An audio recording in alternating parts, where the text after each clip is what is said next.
Hello, everyone. Good morning, good afternoon, good evening. We have people from all different geographies. Thank you for joining us today. I'm Steve Joseph, the Vice President of Market Development here at ShareVault, and I'd like to welcome you to this webinar on new FinTech funding alternatives for life science companies. And FinTech is not just a buzzword, but as you'll learn today, it is an umbrella description for a variety of new funding mechanisms beyond the traditional grants and angel investment and venture capital and private equity.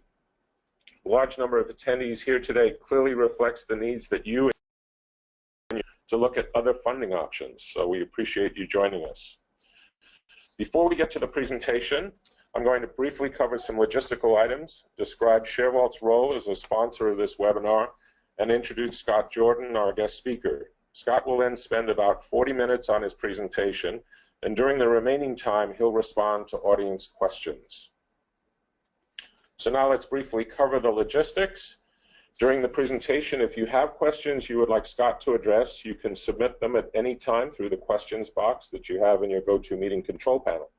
We'll certainly try to get to as many of them as possible, but if we can't address all of them before the end of the hour, and just to let you know, if there's a lot of questions, we may go a little bit past the end of the hour. You'll be able to, if you have to leave at that time, you'll be able to see the recording and catch up on those questions at a later time. But if there's still more questions that we can handle in a reasonable time, we'll forward them to Scott so he can respond individually. If you can't stay for the whole presentation, or you would like to go through it again, it is being recorded, and you'll be notified by email when it's available. You'll also find out how to get access to it and how to get copies of the slides. And we'll remind everybody, and as people continue to join, that you'll be able to get copies of the slides and be able to see the recording again.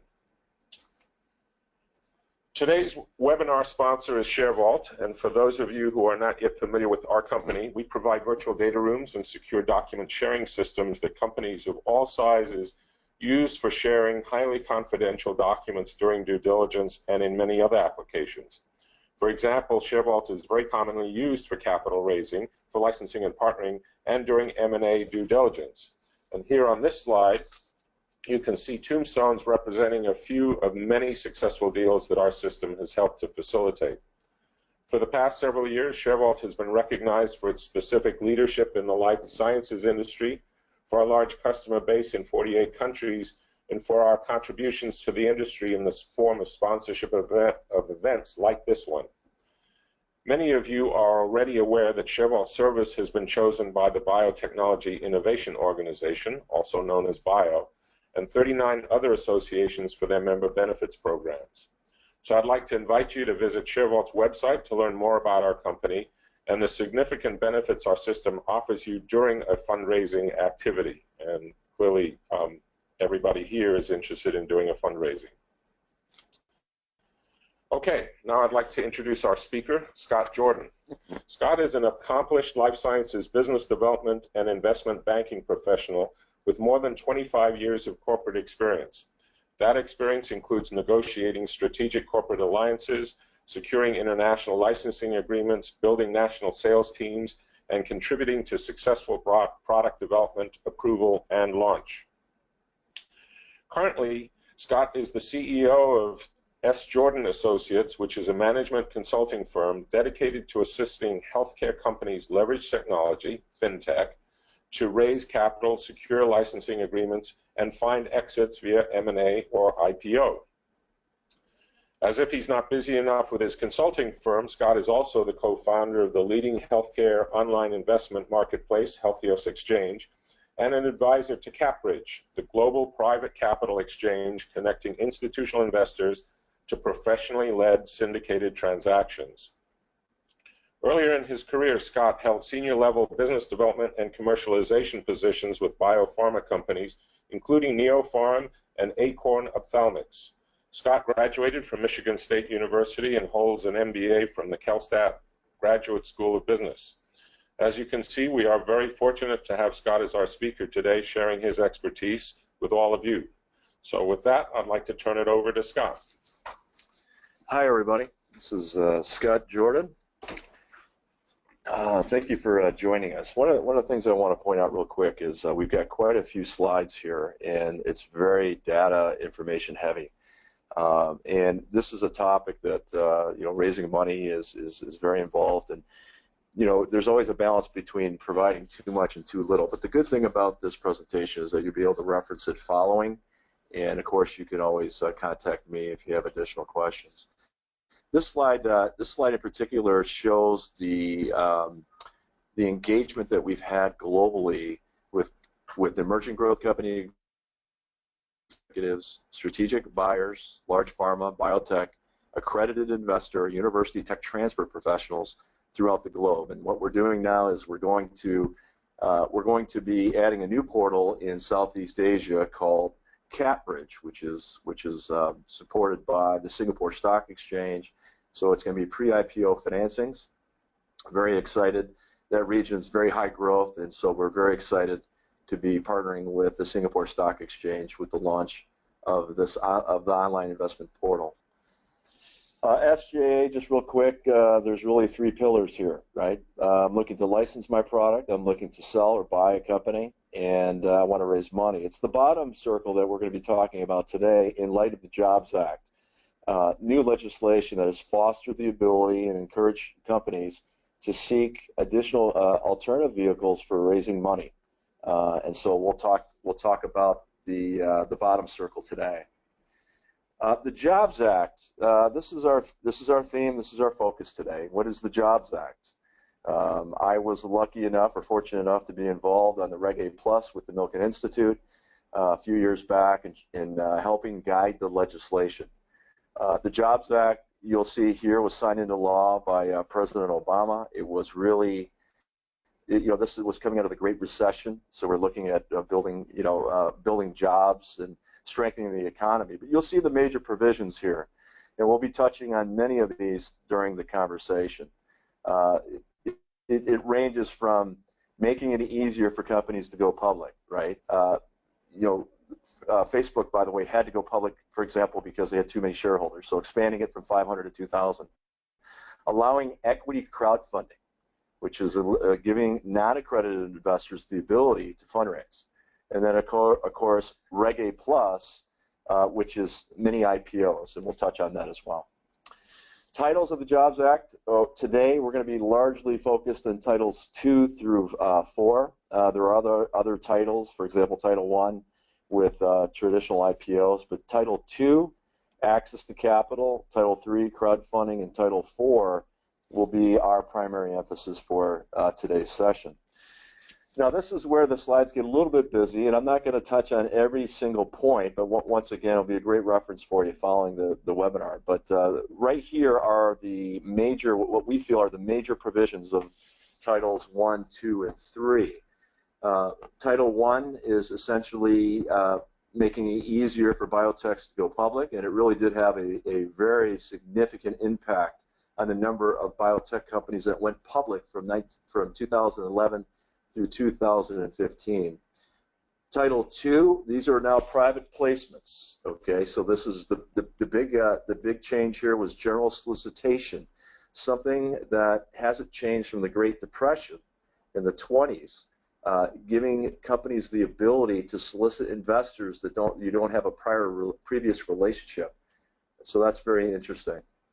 And that is only from accredited investors. And so you'll see the impact that that's had, and we'll break that down where that money, what market sector constitutes the majority of the $1 billion raised. Then we go to Title 3. It's very interesting. It's going to become effective in another month.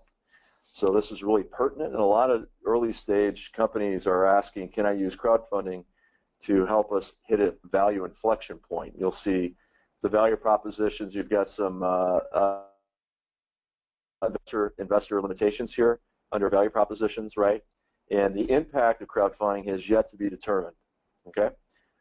So let's go to the next slide. Tiers 1 and 2 of Title 4, and this is Reggae Plus. So this is your mini IPO. This became effective last year in June, and there have been 83 Reggae filings. The one that's going to get the most attention, the one that we're really going to highlight today is Elio Motors. That's really got the attention of a lot of companies. And we'll be talking about two models, which is one is going to be without an underwriter, which is Elio, and with an underwriter, which is Aperion Biologics. So we're going to touch on those. Reggae Plus is under Title II. But what's interesting about Reggae Plus is that now companies have the ability under Tier 1 to raise $20 million in capital and essentially raise that capital with reviewed financials and be able to leverage general solicitation. Under Tier 2 Reggae Plus, you're able to raise $50 million, and the added bonus is that you get state preemption, meaning you do not have to file in each one of the states, which is a real significant advantage when you're using social media. And of course, you can use general solicitation as well. The other benefit of the Reggae Plus is that you can attract both non-accredited and accredited, and that the investor limitations on the non-accredited are much higher than what you see under crowdfunding. So this is the summary so far. When we take a look, and we'll go back now for 1, 2, and 3, companies today, who many of them online today, are going to be asking, how much can I realistically raise under these provisions? And I just put, by the way, these are ranges, and this is just my, my advice here. Different consultants have different visions here, but when we take a look at Title I, companies can raise, anywhere from a couple $1 million or $5–10 million into the hundreds of millions of dollars. But realistically, under Title II, which is under general solicitation, and a Reg D 506C for a private offering, I feel that companies in the healthcare sector maximum, on a maximum basis, can raise $1 to $2 million. That is not, in my opinion, for most companies other than healthcare information technology, is not going to get a company to the finish line. But it can get companies to a value inflection point, right? And you'll see a number of FinTech platforms that have 506C offerings. HealthiosXchange is one of them. And you'll see AngelList, which has done a magnificent job in the tech side, and also has done a few, I think, in the HIT. Title III, I think it's realistic that you're going to raise maybe upwards of $500,000 from non-accredited investors. Once again, in an industry that is typically capital intensive, Titles 2 and Title III are going to be somewhat limited. But you'll see under Title III the FinTech platforms that will be available. From an SJ services perspective, what we try to do under Title I is to assist companies with going onto the public markets via our relationship with the Singapore Stock Exchange. And under Title II is our new portal in Singapore called CatBridge, which will be using a lot of big data type tools like text analytics to match investors to companies based on their market sector, financing stage, and stage of development. We take a look at Titles 4, Tiers 1 and 2. This, again, you can raise up to $20 million under Tier 1. You can raise it up to $50 million under Tier 2. And you'll see the costs are markedly larger than what we saw under Tier 2 and Tier 3. So it's in our estimation that Reggae Plus will be primarily used by companies that are a little later stage and those companies that have already raised money. Okay? And from a FinTech perspective, there's a platform called Start Engine that did the Elio, and also Bank is another one that we're affiliated with. And there are no investor limits there for accredited investors. Now, the next series of slides, and I'm not going to spend a ton of time here due to time constraints, but I do want to touch on something that's very important to mention, which is, and that's the reason we're having this webinar, which is the Jobs Act important for the life sciences sector? Will it really have an impact on companies and their ability to raise capital from alternative investors? Why do I think this is important? Because we all know that the capital that is in this sector is largely concentrated with venture capital firms who do a great job. And in fact, I come from an institutional side, so I see the immense value that the venture community brings into the sector. However, many companies are not in San Francisco and Boston. Venture capital firms make errors at the expense of net funding other companies that ultimately succeed. And so we have to ask ourselves, whether the new legislation can really open up the landscape globally to try to find investors for companies that are trying to hit some inflection points. So the next 4 or 5 slides are just going to, and the data is getting a little dated, but it's really, you know, I'm a big fan of Bruce Booth at Atlas, and it's really going to elucidate some of the fact that capital is highly concentrated and very difficult for some companies to access, even when they have very good science. So this slide in particular says that in any year, 100 new biotech startups are formed, right? But here's the issue. The issue is that the first seed round biopharma investors, unlike in the 1999 through 2000 period, where the number of early stage investors spiked 75%, we have not seen a markedly increase of early stage investors. Okay, so that's the first slide. Second slide basically is saying, let's take a look at the number of active investors investing over 50 million per year. In comparison to the technology sector, it's flat, right? And in fact, some people say that really there's about 25 major healthcare investors that, you know, really are active in the sector. So that's another kind of proof statement that even though we've gone through one of the most robust IPO markets in the history of the biotech markets, the number of investors focused on early stage companies has not grown very much. And so when we talk about access to capital, does that correlate that companies find it, you know, that much more difficult to raise capital? And I think the answer is yes. Next slide. Again, sourcing from Bruce Booth, right? We take a look at the total venture round investors. We look at IT versus biopharma. Once again, you'll see that the total number of investors, either by venture round or first or seed round investors, is fairly flat. Take a look at venture capital, okay? You'll see on the left-hand side, Bruce says, there remains a limited pool of capital flowing into life science ventures. Now, in the last couple of years, this actually has improved. But you'll see that over time, that the venture community is putting in about $5 billion a year. And if you talk to most venture capitalists, they're going to say one of two things. They're either going to say it's too much already, right? That's too much capital, or it's just enough. And so you have to ask yourself, is $5 billion a year enough? Don't know. That's open to speculation. But we really do want to open up, leveraging legislation, we want to open up additional channels for companies to raise capital. In some cases, maybe in excess of $5 billion a year.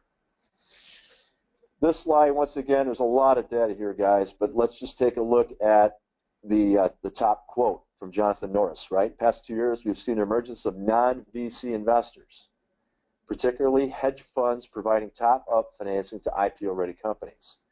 So aside from the fact that we had concentration in venture community, now what we're seeing in the last few years is the participation of crossover investors, which are typically mutual funds and hedge funds that typically invest in public companies, are actually, and you're seeing this a lot in the tech area recently, in the unicorns, investing in private companies.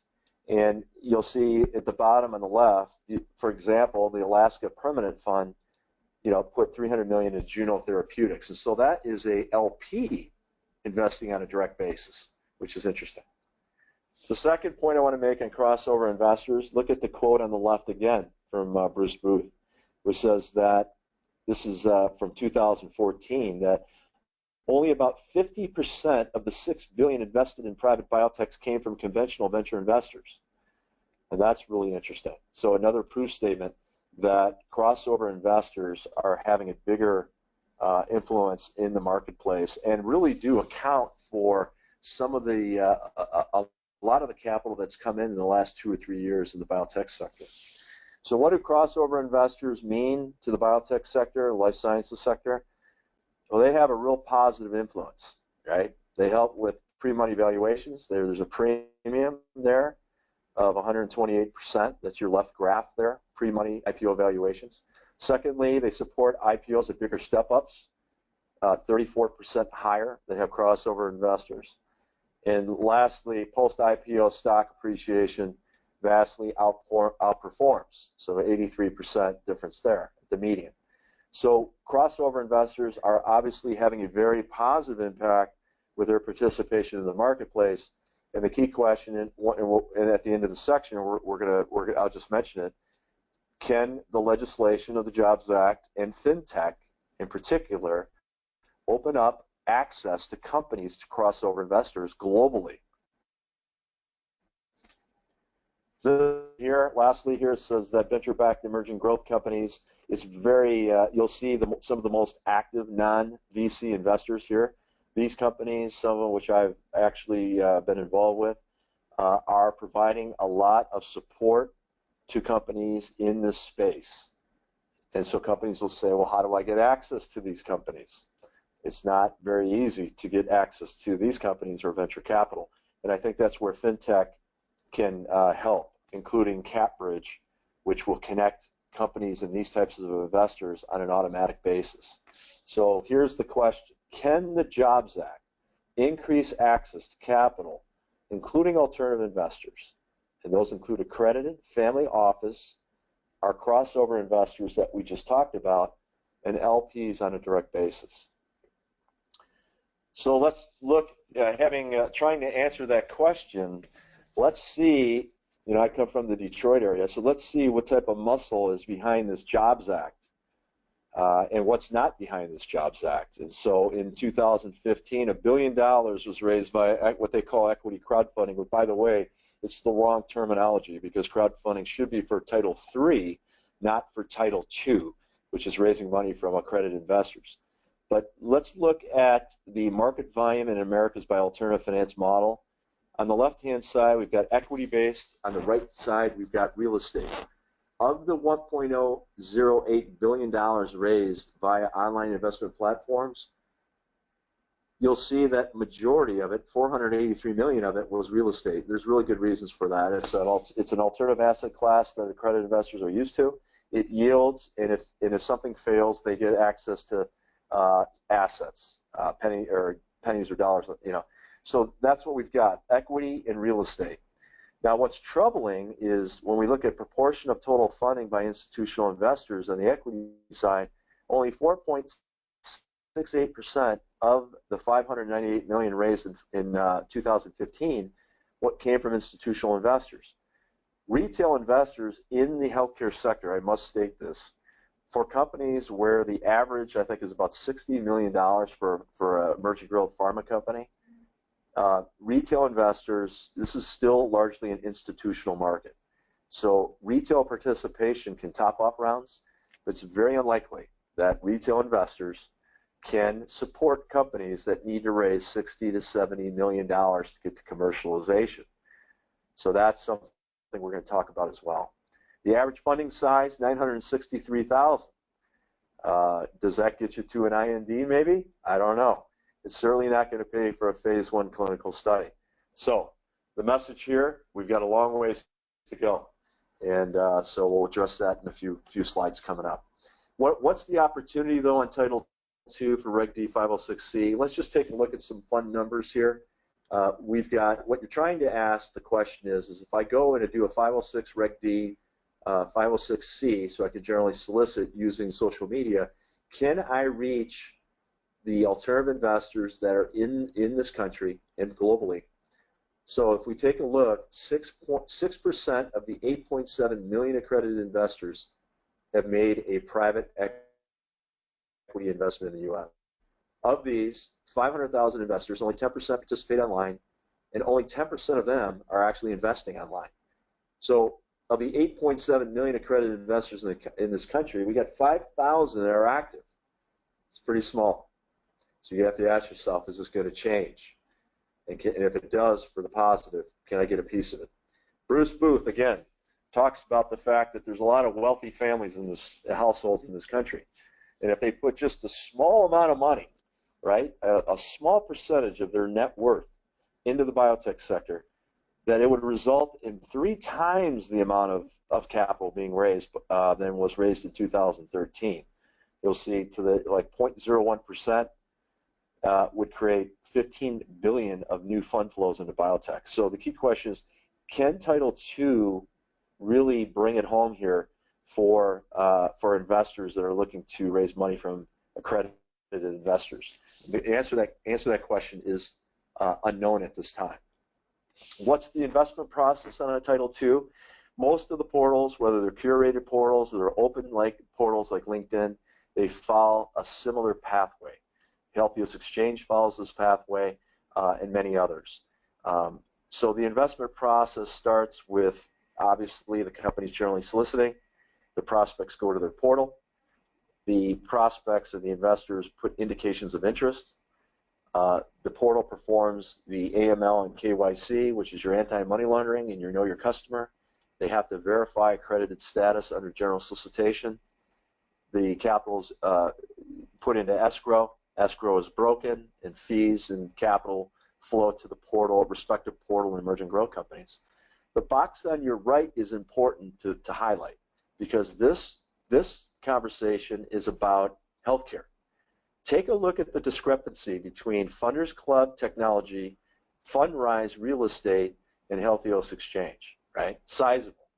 So right now, Title II is not really making a dent in the healthcare space when it comes to accredited investors. And I think, guys, that's because, and I know this firsthand because I created a portal, is because people don't know what to pick, and they're nervous about losing their money. So unlike the peer-to-peer lending, we don't have effective diversification models where we can put capital into a lot of companies. Now, AngelList, God bless them, they've done an amazing job with their investor syndicates, which is you bet on the jockey, not the horse. And so Gil Penchina, you invest in Gil because he lives in the valley, and he puts your money in a series of investments. And that really is the answer. The answer are online venture funds, or what AngelList calls investor syndicates. If that, with that, we will get a larger percentage of accredited investors participating online in the healthcare sector. Let's take a look at the track records. Title II, Reg D 506. You'll see AngelList just in one calendar year raised $163 million. The majority of that, by the way, was in their investor syndicates, as I just mentioned. If we look at venture capital at $5 billion or $6 billion, this is just a small piece. But keep in mind, we're just in the early innings.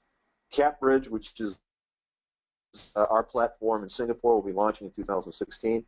You'll see Circle Up in the consumer goods area has a lot of good traction. HealthiosXchange has got a lot of traction, but a majority of it was institutional money. And you'll see Realty Mogul, and you'll see the investors that are backing some of these platforms. You'll see some real notable names there. Okay, and I won't go through each line item, but let's take a look at Title III real quick. Opportunities and constraints. What's the opportunities for Title III? Well, one of the opportunities, you can do parallel offerings. So if you do a Title III, you can do a Title II, and you can do a Reggae Plus. You can file an S1. So it's not mutually exclusive. What's the constraint? You can only raise $1 million.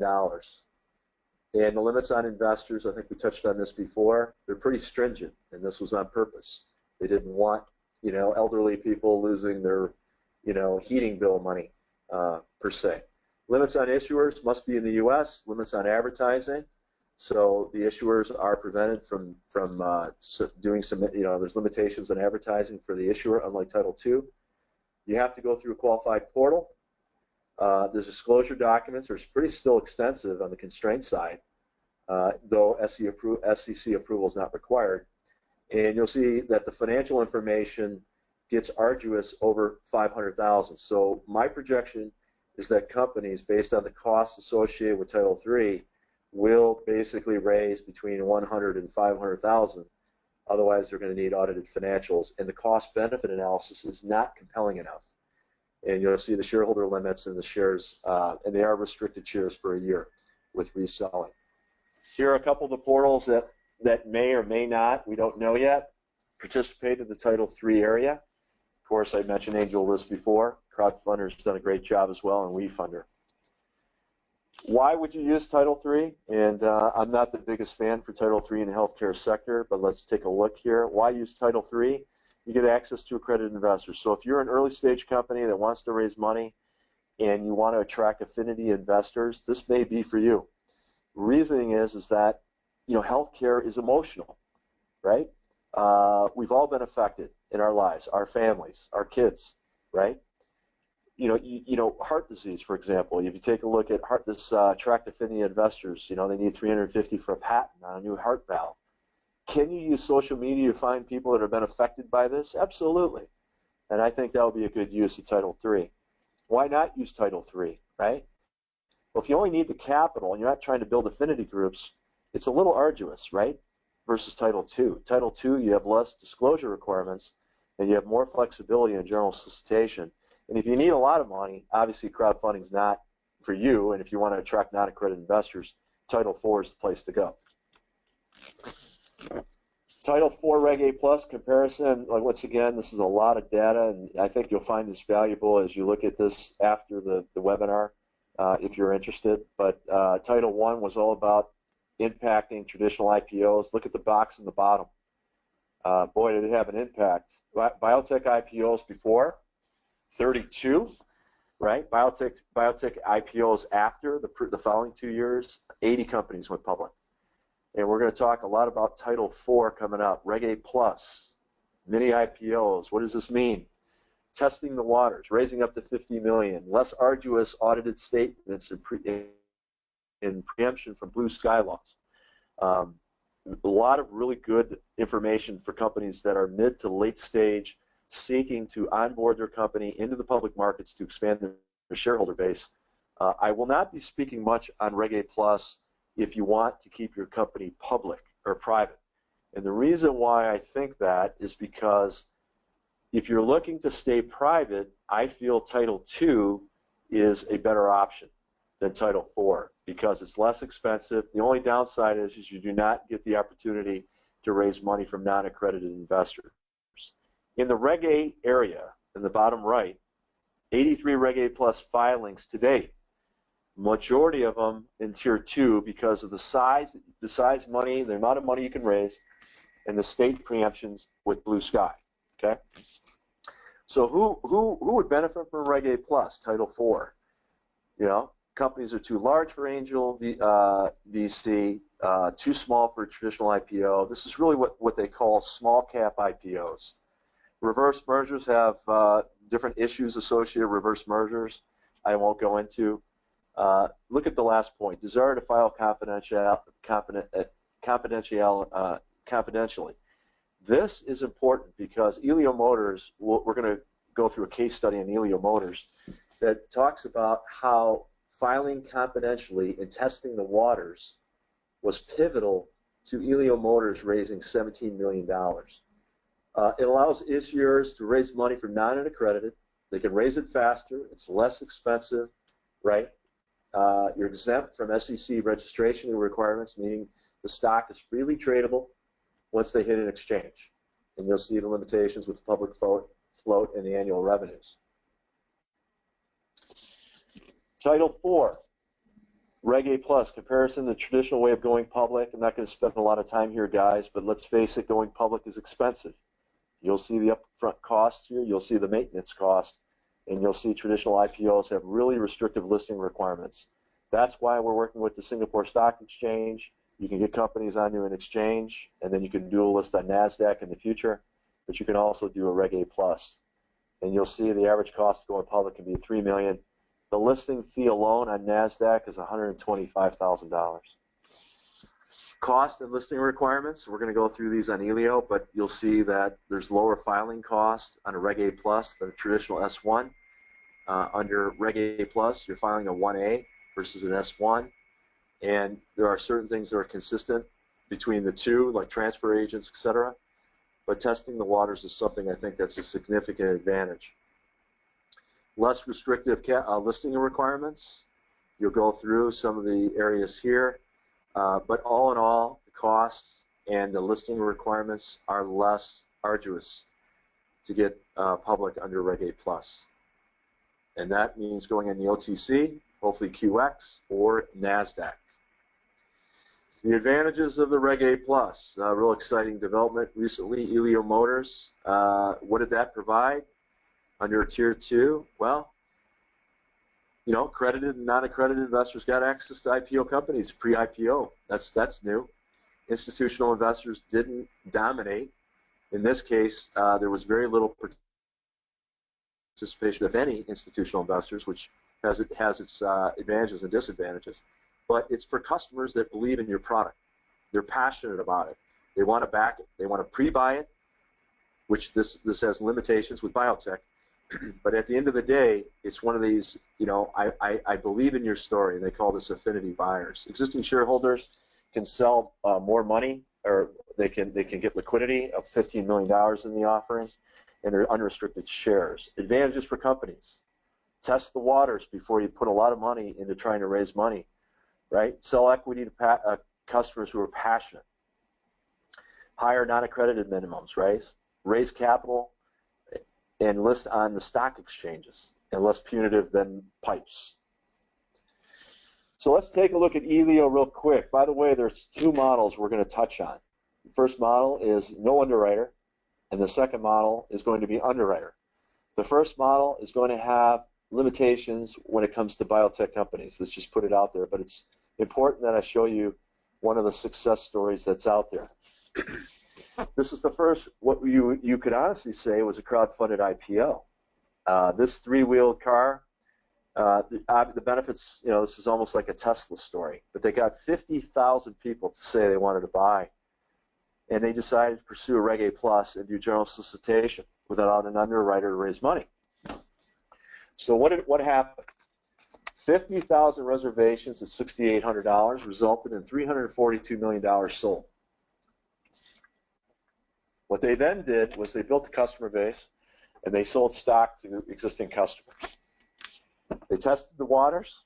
They raised indications of interest of 46 million over 6 week period. 6,400 investors, of which most of them were customers, and you'll see that they raised $17 million in equity.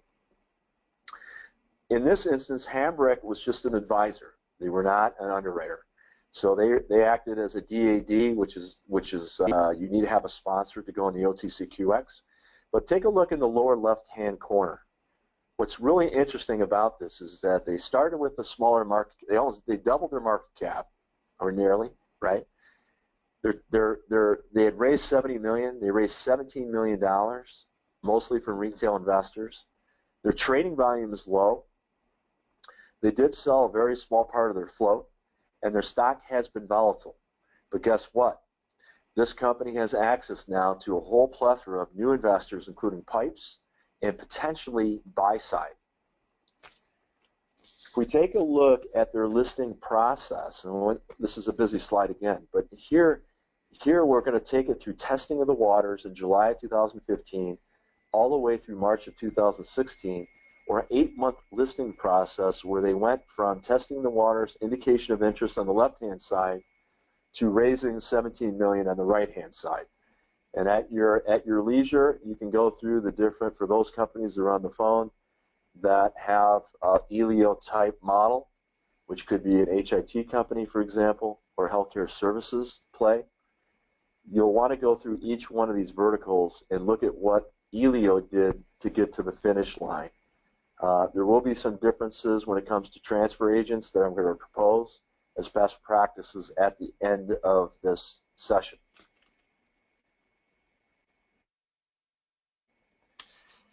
Elio used, instead of an underwriter, they used 4 platforms to get them the OTC markets. They used a marketing engine, Elio, or CrowdFundX on the left, that provided marketing support, including social media and advertising, which enabled the general solicitation.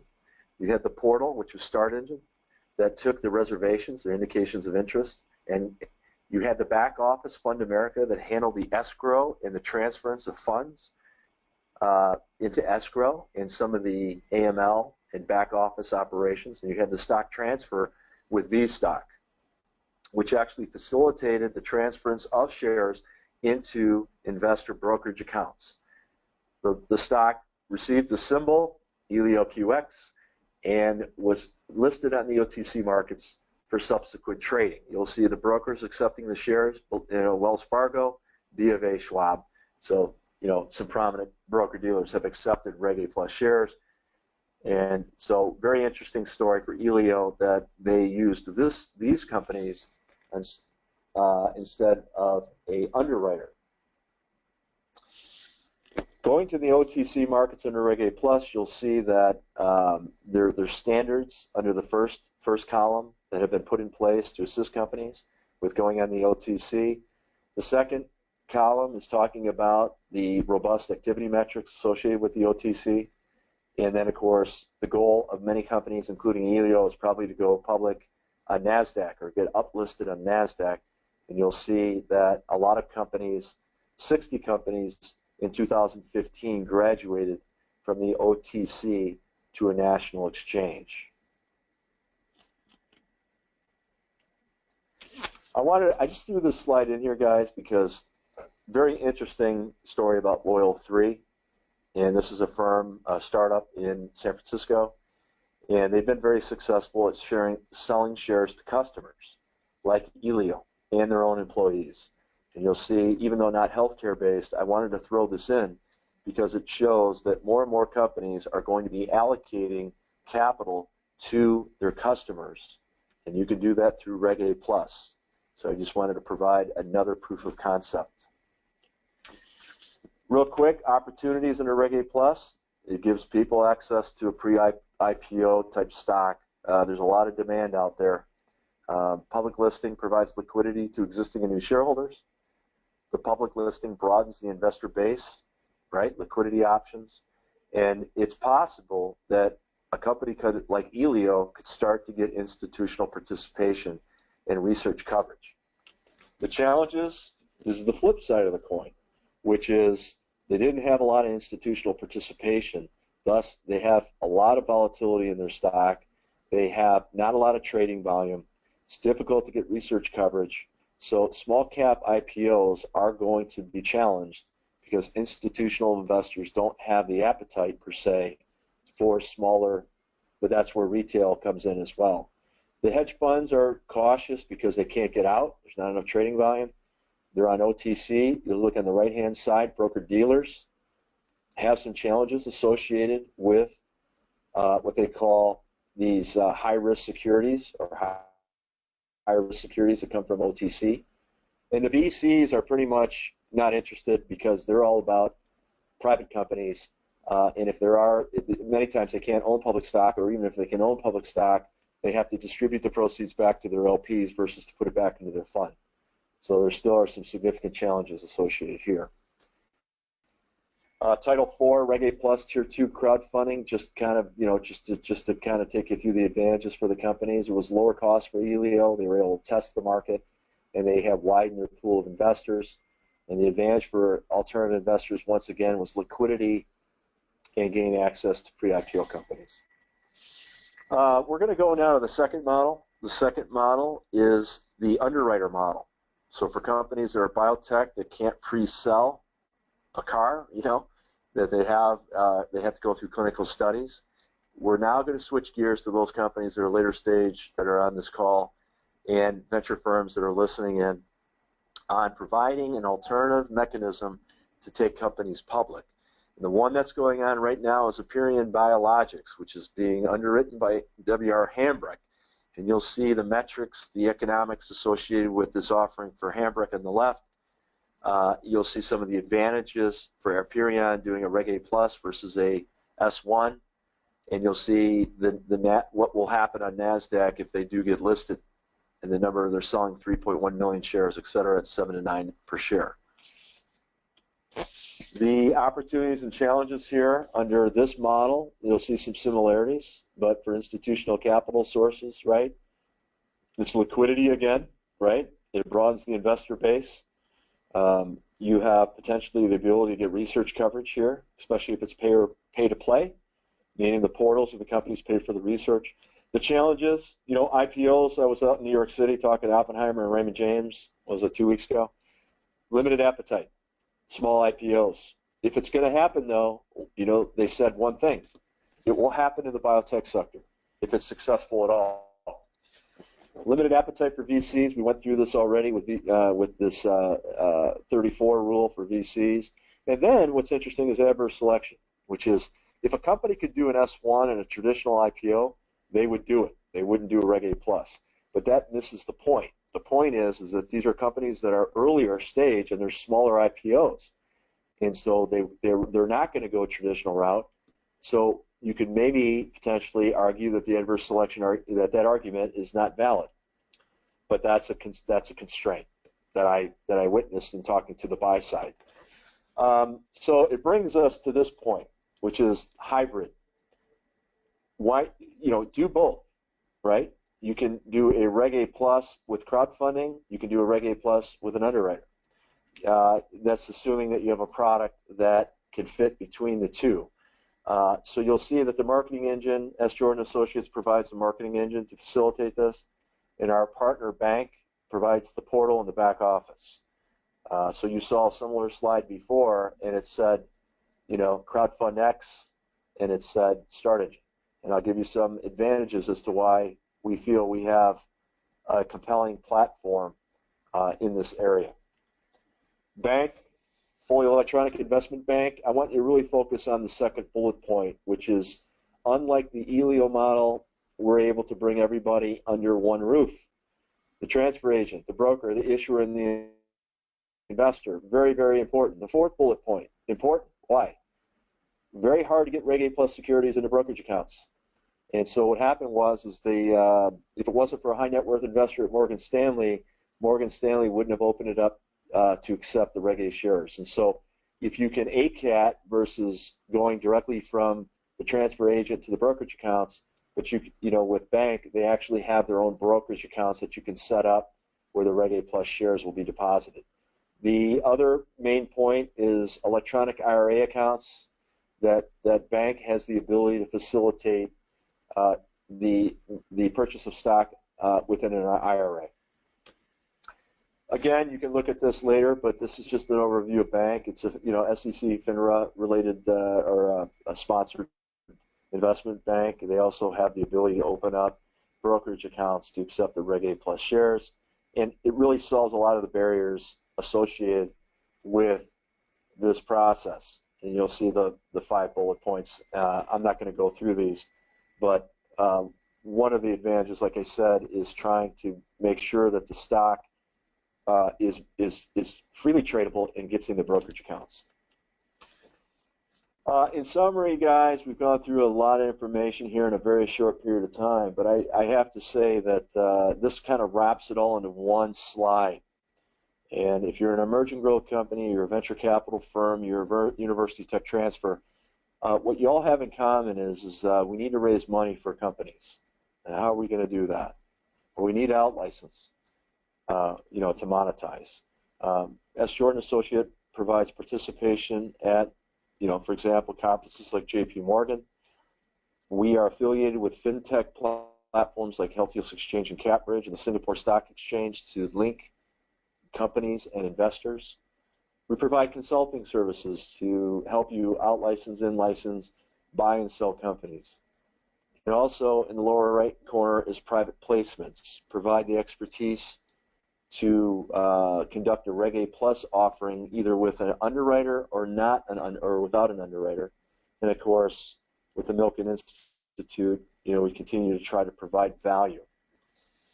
That is really the summary. And like I said, we'll provide, I'll hand it over to Steve real quick here, but we're going to provide the deck and the audio to all the participants so that they have an opportunity to take a look at the data in more detail.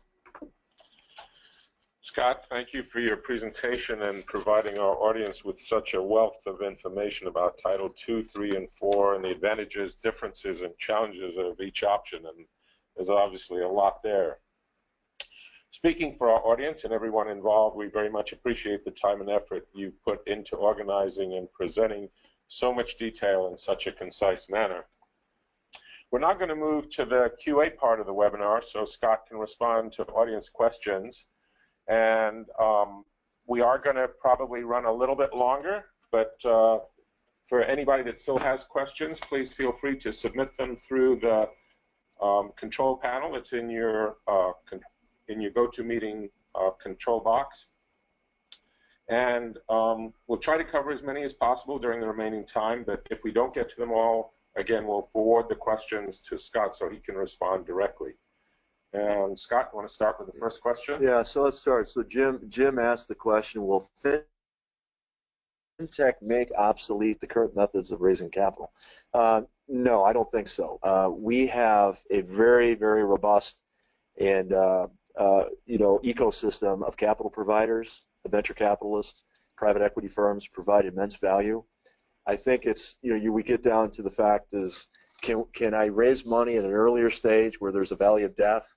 Can I get on, can we make this more efficient, which is onboarding companies in the public markets at lower costs? So, but that's a good question. Frank asked the question. Actually, I think let's go to the one. Yeah, Bill, may an issuer use Reggae Plus Tier 2 for a raise of less than 20 million?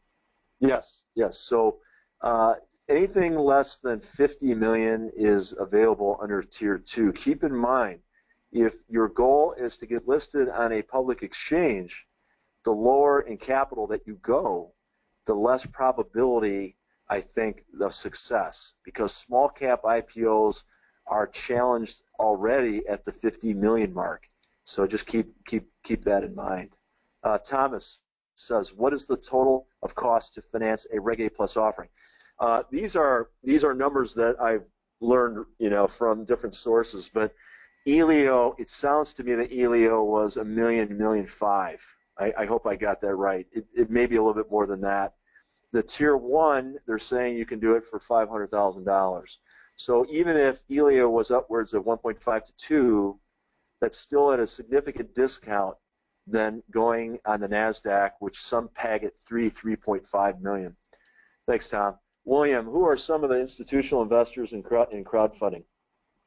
Well, most of the institutional investors that are participating in crowdfunding are backing the portals themselves, as we saw, like Andreessen and Canaan, and DFJ. Participation has been largely, you'll see on AngelList, where companies are performing or listing their own funds online, either as a GP or in some cases as an LP. So that's really interesting. Brian, can you restate financial reporting requirements for each of the titles reviewed, audited, and years required? I'm not a lawyer here, guys, but I do know that the advantage of the Reggae Plus is that all you need is reviewed financials under Tier 1, and under Tier 2 you will have to have audited, but I would say yes.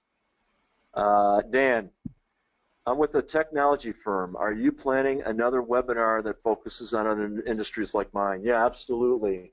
So today was about healthcare, but I think we would all agree that with the unicorns and different companies that are having problems going public, Reggae Plus will become more appetizing until that dynamic changes. What is the total cost of a 506C? Once again, I have it in the slides, 10,000, 20,000.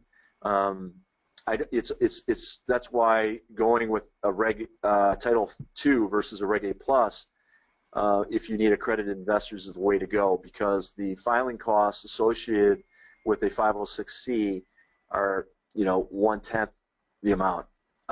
If you're a biopharma in the orphan drug R&D with some preclinical data needing, this is coming from Rajiv. Yeah, Rajiv. If you're a biopharma in the orphan drug R&D with some good preclinical data needing 3 to 5 million to get to an IND, what would be an appropriate model?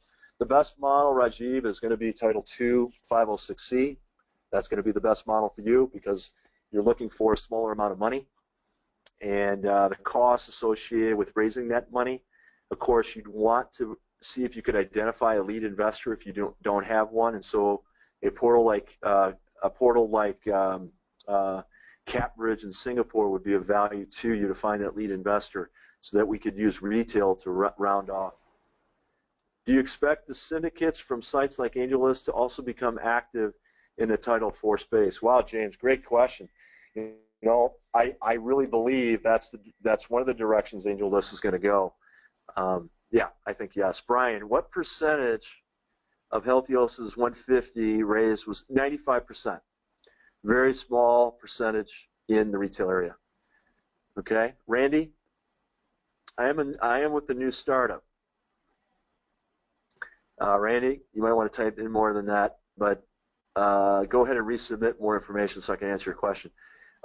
Anders, yeah. Which title would you recommend for an HIT startup looking to leverage crowdfunding? Well, it's going to be between Title III and Title IV. By the way, you could do a Title III and, Title II and a Title III. You can do them in conjunction. So what you'd want to do is you want to list on, like, for example, Springboard, which is a great site in the LA area that focuses on HIT companies. So I'd highly recommend Springboard. I know they're doing Title II. I don't know if they're doing Title III, but I would do a combination of a Title II and a Title III. So. Any other questions that we have from our audience? We still have a few minutes. We went through a number of those pretty quickly, but feel free to submit some additional questions. We still have a minute or two. We appreciate all of the questions that have come in so far. And as we mentioned earlier, there will be a recording of this whole presentation, which you probably will need to go through 2 or 3 times to absorb it all again. That'll be available in the next few days. You'll get an email notification about that, and we'll also be providing information on how to get the slides. So I'm going to wait just a little bit longer to see if there's any last questions, and otherwise we'll wrap it up for today. Okay.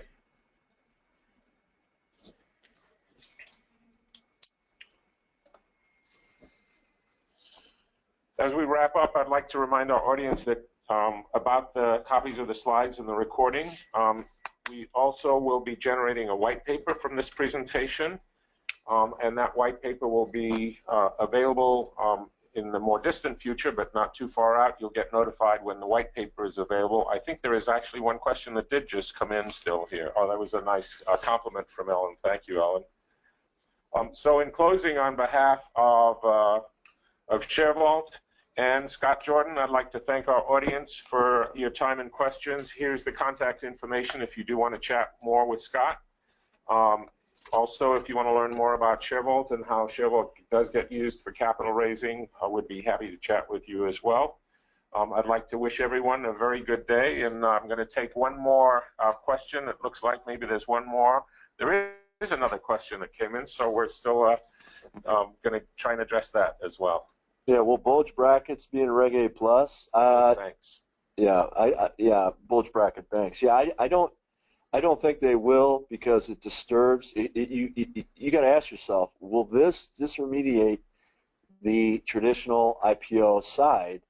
Well, first of all, it can't, because it's too small, but that's why they won't participate.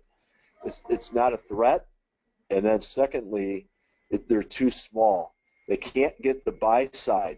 But I will tell you guys something about Elio, which I feel we can do in the healthcare space as well, which is you had a company that had a 200, 300 million market cap, and now you have a company that was one of the stars at the Roth conference.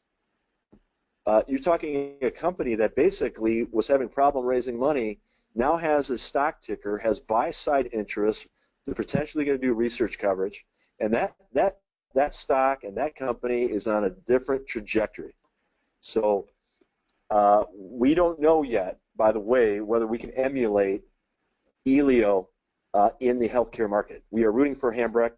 We want Aperion Biologics. They have a couple more, but we need some successes. And I'm working with the buy side and the research, like Sidoti in New York City, to see if we can get companies into the public markets sooner. Thank you, Scott.